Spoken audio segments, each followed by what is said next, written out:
What do I need to apply to schools in the United Kingdom? Am I eligible to apply to schools in the United Kingdom? Can I do this myself, or do I need help of an agent? If this is the content you want to see, keep watching. Hello beautiful people, welcome back to the channel. Thank you all for the support, for the likes, for watching our videos. I really appreciate it. Thank you so much.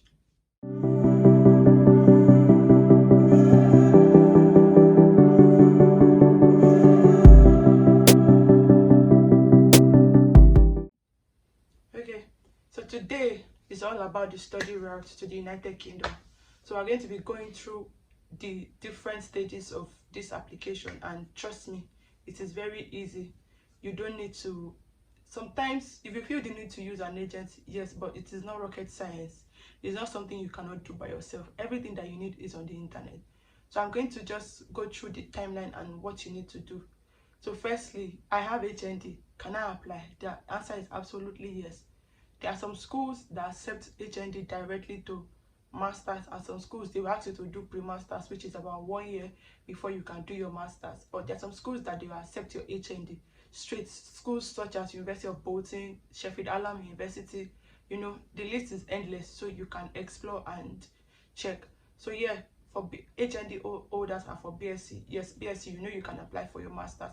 So what are the documents you need to apply for your student visa? You need your degree certificate, you need your transcripts, you need, some schools ask for references, some they don't. So you need your academic reference and a professional reference. Now you wonder, you're self-employed, you work for yourself, you don't have professional reference. Character reference can suffice for professional reference if you don't have professional reference. So those, and your CV, a very detailed CV, those are the things that you need. And before I forget, personal statement. This is where you sell yourself to the school, you know, why you want to study this course, why the school, why the United Kingdom. This is where you literally just sell yourself to the school. And you know, from that, the school will, okay, let's give this person a slot, right? So those are the documents that you need to apply for your masters in the United Kingdom. Now, is application free or not? Yes, application is absolutely free. So please explore, apply to many schools as much as possible. There's no, you know, don't be too much, but find a balance. Apply to, so you can give yourself options, and you know, you don't restrict yourself to a particular school. Now, when you are applying for schools, what do you need to consider? Personally, I'd advise you that you look at, like, compare schools, look at how the course is being taught, right? Look at the modules, you know, they do it better than themselves, so just look at that. Consider the city that you are applying to as well, you know, because I know most of us, you want to work and all of that. So please consider the city, then consider the cost. Most schools, right, they give like discounts for African students, and you know, different kind of scholarship that is going on there, and they are automatic. I know for University of Huddersfield, on the site you see 17,000, right? But when you apply, they have a 4,000 scholarship automatic. So at the end of the day, you end up paying 13,000. So you know, just look at all these things. Also look at the payment plan, because I know some people are on a budget. You don't want to put yourself under unnecessary pressure. So please look at the payment plan. It's very important, because some schools they will ask for deposit of 1,000, but you have to pay 50% upon enrollment. So it's easy to pay 1,000, but you know, the 50%. So please look at these things very well before you accept any offer. And then I also advise you that you should choose a lucrative course, in the sense that there is a shortage employment list. So these are employments that are short in the United Kingdom. Let that drive you. As much as you want to choose something that is like lucrative, you also need to look at passion, because school is not easy. It is slap people for face. So please try to find a balance, right? So once you apply, just wait like 2-3 weeks and you get an offer. Now, depending on the documents that you used to apply, please, I beg you, if you don't have your transcript yet, apply you. So I've seen schools waive transcript for people. Do you understand? Apply. Don't wait and let that waste time, because yesterday I was going through the internet and I saw that some courses have closed for September. We are only in March. So please, you guys, be quick about this thing. Apply if you don't have complete certificate, and once you get an offer, you either get a conditional or an unconditional offer. So conditional means you need to meet these conditions to be able to get your place sealed. While unconditional, this you have applied with all your required documents, and your place is confirmed, all you now need to do is pay your deposit. Some schools, you still need to pay your deposit before you get your unconditional offer. So everything that you need to do will be stated in the offer, so that way you know what to do. You won't be confused, trust me.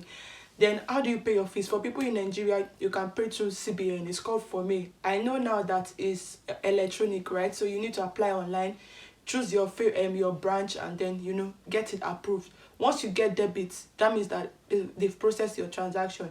So you're supposed to get what is called a teles copy. That teles copy shows, is a proof.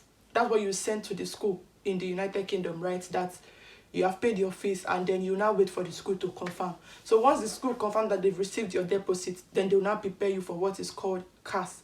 Now, what is CAS? CAS is Certificate of Acceptance of Studies. This is a document that without this, it carries the 50 points in the whole of the visa application thing. Without this, you can't apply for your visa, right? So in the document, they will tell the Home Office or the UKVI that this is the person, this is the course the person wants to study, this is the duration, this is the amount the person has paid, and all of that. This is the tuition fee. So everything, documents about you. So that's what CAS means basically. So before you get to CAS, some schools, they do what we call pre-CAS interview.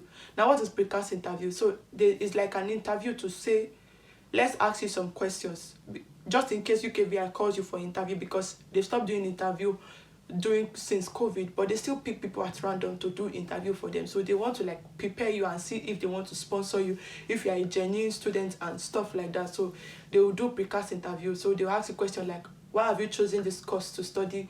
Why this school? Who is sponsoring your education? What do you do? And all of that. So it's just basic questions, really. So they just do pre-CAS interview, and they will give you the results. If you pass, they'll say, okay, we are able to sponsor you, and then they will start preparing your CAS. No, now once you have done your pre-CAS interview, this is where the proof of funds come in. The money should now be in your account. So how much money do you need? So let's give an example. Let's say your school fees is £15,000 and you have paid 3,000 deposits. What you have to pay left is £12,000. Now, if your school is outside London, you are required to have a total of £9,207 pounds in your account as maintenance fee for 9 months. That's the requirement. That's the minimum requirement. So what you need now is £12,000 plus 9,207. That's 21,207, if I'm correct, that you have in your account. So they don't use the black market rates, right? They use a website called Ohanda, right? So that's how you convert, and the right conversion. Now, because of fluctuation in currency, I would advise you to add a little bit. So let's say when £1 to a naira, £1 to naira is 560. So you can do around 600, just to be sure that the money in your account is enough, is sufficient. Because I've seen someone that used the exact amount and they debited stamp duty, and she had to start recounting all over again, because they will not understand that they debited this thing, because you have to start recounting all over.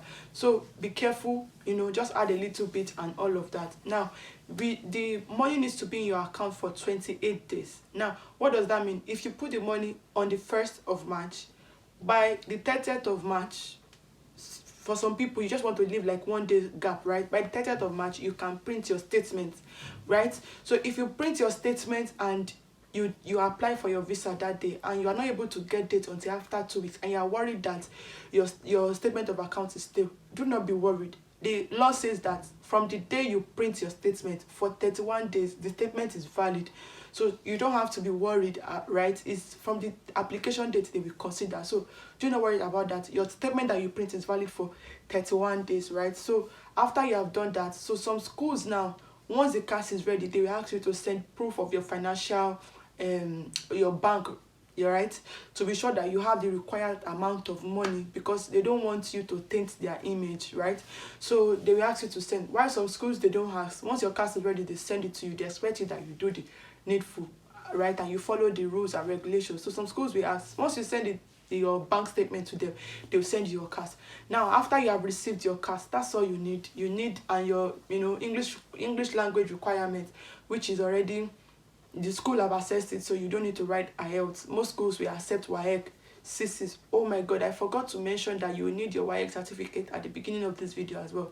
I don't know if I mentioned that, but yes, you also need your proof of English, which is your WAEC or GC or NECO, whichever the case may be, right? So once you receive once you receive your CAS, all you need to do, apply for visa. Now if you need, I have a guide for your visa. Don't let anybody come and swindle you and say, I tell someone that paid 100k to pay for them to apply for visa for her. Please, it's not rocket science. If you need a guide, I have a full PDF that will tell you what to do, what to put in where, and all of that, right? So what do you need for your application? You need your CAS, you need your WAEC certificate, and you need your TB test. So you need to get an appointment with IOM to do tuberculosis test, because it's a requirement, right? So once you have all of this, if you have dependents, this is where the dependents come in. If you have been wondering, so where do my dependents come in? It's at the point of your application that your dependents come in. So that's when you can now apply for your wife, your children, your husband, whatever the case may be, right? So now when you're applying, you need to pay your visa fee and IHS fee. What is IHS? IHS is health surcharge, right? So it means that it gives you the opportunity to be able to use hospital services here, NHS services, basically. So it will calculate it according to the amount, or according to the duration of your study. So in case your IHS fee differs from another person, it calculates it, and it also calculates pending on the exchange rate of that day, because you pay in dollars.